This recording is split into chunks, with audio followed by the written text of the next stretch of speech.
Well, the British aren't coming. Prime Minister David Cameron going to his parliament and getting voted down. His members of parliament saying they do not want Great Britain to be involved in the conflict with Syria. Some lawmakers want President Obama to do the same thing, to go to Congress and ask their permission as the Constitution requires. Here on what course of action he believes the U.S. ought to take is Kentucky Senator Rand Paul, who joins us live this morning. Senator, thanks a lot for joining us.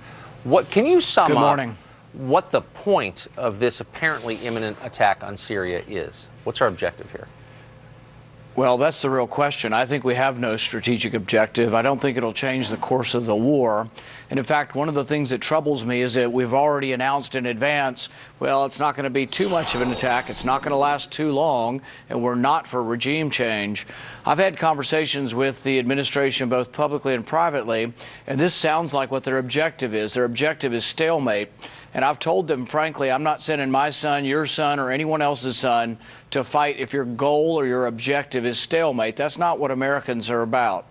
So the idea is that the president gave his word that there was this red line. He described the use of weapons of mass destruction. Syria apparently has crossed that line, and so we need to act. Is that the rationale?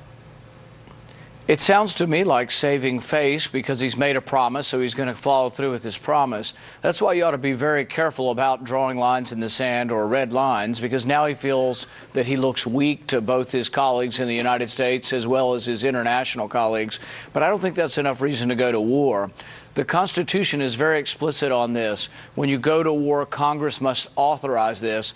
Both the president and the vice president, once upon a time, before they became in power, understood this. As a senator, Barack Obama said that no president should unilaterally go to war without the authority of Congress. I still believe that. It's one of the things that I liked about the president when he ran. Of course, I didn't vote for the president, but there were a few things I liked, and that was one of them. And he seems to have forgotten that now, and I think that's disappointing. So it seems like this former constitutional law professor will just ignore that constitutional requirement and move without approval from Congress. Is Congress going to put up with that? What exactly can the Congress do if the president does that?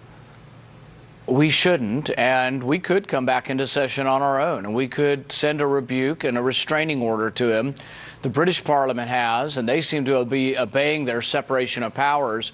You know, the Vice President, Joe Biden, was very specific on this, too. Both the President and the Vice President were outspoken and talked about the separation of powers and why this sort of allows emotions to cool and often keeps us from going into war. Right. You know, 80% of the American people want Congress to vote on this. Yeah, a rebuke and a restraining order. We'll be waiting for those. Senator, thanks a lot for joining us this morning.